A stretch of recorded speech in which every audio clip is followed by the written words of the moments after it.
সমস্ত শরীরে চাবুকের ঘাম। কই আমি আমি তো এখানে কাউকে দেখতে পাচ্ছি না।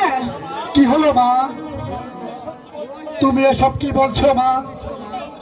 ওরে হরি বসন্ত, মা,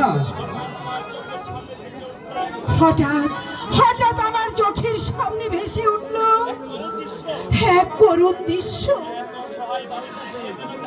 এক অসহায় বালককে কে যেন চাবুকের উপর চাবুক মারছে। সে সে তো সইতে না পেরে মা মা বলে চিৎকার করছে।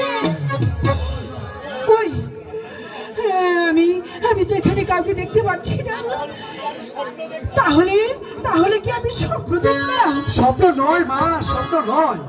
এক চাষার বাচ্চাকে আমি উপযুক্ত শাস্তি দিয়েছে। কেন? তার অপরাধ? সে আমাকে হত্যা করার উদ্যুক্ত হয়েছিল মা। কিন্তু কিন্তু ওর প্রতিটি আঘাত আমার আমার বুকের মধ্যে লেগেছে। সেই